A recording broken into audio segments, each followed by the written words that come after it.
আসসালামু আলাইকুম ভিউয়ার্স, আমরা যেসব স্ট্রিট ফুড খেতে খুবই পছন্দ করি তার মধ্যে অন্যতম রয়েছে এই এগ রোল।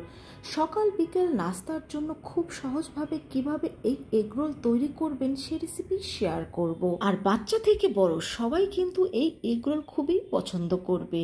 তো এই জন্য প্রথমে এখানে আমি 2 কাপ পরিমাণ ময়দা নিয়ে নিচ্ছি। এখানে আপনারা চাইলে ভালো মানের আটাটাও ব্যবহার করতে পারেন। স্বাদ মতো লবণ দিয়ে দিয়েছি আর দিয়ে দিয়েছি 1 টেবিল চামচ পরিমাণ চিনি আর 2 টেবিল চামচ পরিমাণ রেগুলার সয়াবিন তেল। এখন এগুলো খুব ভালোভাবে আমি একসাথে মিশিয়ে নেব। মিশিয়ে নেওয়ার পর অল্প অল্প করে পানি দিয়ে এখানে আমরা একটা ডো তৈরি করে নেব। তো এই তো আমাদের ডোটা কিন্তু এখানে তৈরি করে নেওয়া হয়ে গিয়েছে। এখন এই ডোটাকে আমি 10 মিনিটের জন্য রেস্টে রেখে দেব। তো ফিরে আসলাম 10 মিনিট পরে। এখন এটাকে আমি আরও কিছুক্ষণ ভালোভাবে মেখে নিচ্ছি। তো কিছুক্ষণ মেখে নেওয়ার পর এখন এখান থেকে আমি লেচি কেটে নেব। আমি এখানে মিডিয়াম টাইপের লেচি কেটে নিয়েছি আর এটা দিয়ে এখন আমি পরোটা তৈরি করে নেব। সত্যি কথা বলতে এই এগ রোলটা সাধারণ উপকরণ দিয়ে তৈরি করা হলেও কিন্তু খেতে হয় অসাধারণ। তো পরোটা তৈরি করে নেওয়ার পর এখানে আমি সামান্য তেল ব্রাশ করে নিচ্ছি আর দিয়ে দিচ্ছি সামান্য ময়দা। তো ময়দাটাকেও কিন্তু আমি এখানে ভালোভাবে মেখে দিয়েছি। তো এখানে মাঝ বরাবর এইভাবে করে ছুরি দিয়ে কেটে নেওয়ার পর আমি ঠিক এটাকে এইভাবে করে ঘুরিয়ে নেব। লেয়ারযুক্ত পরোটা তৈরি করতে চাইলে অবশ্যই এই স্টেপটা ফলো করতে হবে। আর যদি আপনারা লেয়ারযুক্ত পরোটা খেতে না চান সেক্ষেত্রে সাধারণ পরোটা তৈরি করে নিলে হবে। এই স্টেপটা তাহলে বাদ দিয়ে দেবেন। তবে লেয়ারযুক্ত পরোটা খেতে কিন্তু অনেক বেশি ভালো লাগে। তো এই তো আমাদের পরোটা কিন্তু তৈরি হয়ে গিয়েছে। আর এরকম পরোটাগুলো তৈরি করে আমরা পরোটাগুলো ভেজে নেব। তো পরোটা প্যানের মধ্যে দিয়ে দেওয়ার পর কিছুক্ষণ পরে এটাকে আমি উল্টে নিচ্ছি, আবারও এটাকে আমি উল্টে দিচ্ছি। এখন এর মধ্যে আমি তেল দিয়ে দেব।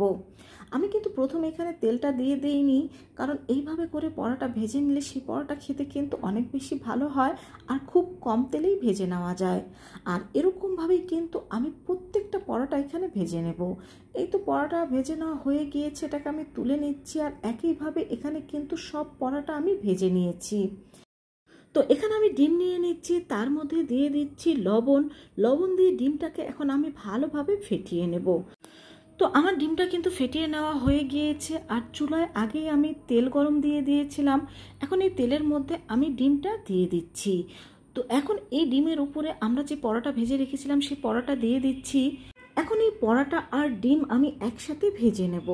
তো এক সাইড হয়ে গেলে আমি অন্য সাইড উল্টে দিচ্ছি। তো ভাজা হয়ে গেলে এখন এটাকে আমি তুলে নিচ্ছি আর একইভাবে কিন্তু এখানে আমি সবগুলো পরোটা ডিম দিয়ে ভেজে নিয়েছি। তো এখানে আমি কিছু কাঁচামরিচ কুচি, শসা কুচি, ধনিয়া পাতা কুচি, পেঁয়াজ কুচি আর গাজর কুচি নিয়ে নিয়েছি আর নিয়ে নিয়েছি লেবু। এখন প্রথমে আমরা এগুলো সব একসাথে ভালোভাবে মেখে একটা স্যালাড তৈরি করে নেব। তো এর মধ্যে আমি কিন্তু কিছুটা বিট লবণ দিয়ে দিয়েছি। এখন সব কিছু মেখে নেওয়ার পর আমাদের স্যালাডটা তৈরি হয়ে গিয়েছে। এখন এখানে আমি একটা একটা পরোটা নিয়ে নেব আর তার মধ্যে প্রথমে এই স্যালাডগুলো দিয়ে দেব। তো এর উপরে এটাকে দিয়ে দেওয়ার পর আমি দিয়ে দেব এখানে সামান্য একটু লেবুর রস আর দিয়ে দেব টমেটো সস। তো সসটা দিয়ে দেওয়ার পর এখন এটাকে আমরা এইভাবে করে রোল করে নেব। তো এইভাবে করে রোল করে নেওয়ার পরে এখন একটা টুথপিক দিয়ে এটাকে আমি এইভাবে করে আটকে দেব। এখানে আমি কিছু কাগজ নিয়ে নিয়েছি। আপনাদের কাছে যদি ফয়েল পেপার থাকে সেক্ষেত্রে ফয়েল পেপারও ব্যবহার করতে পারেন। তো কাগজ দিয়ে এটাকে এভাবে রোল করে এর নিচের অংশ এভাবে করে ভাঁজ করে দেব। বাস তৈরি হয়ে গেল আমাদের মজাদার স্বাদের এগ রোল। কলকাতায় কিন্তু এই এগ রোলটা খুবই জনপ্রিয়। তো বন্ধুরা, দেখতেই পেলে ঘরে থাকা সামান্য কিছু উপকরণ দিয়েই কিন্তু ঝটপট এই এগ রোলটা তৈরি করে নেওয়া যায়।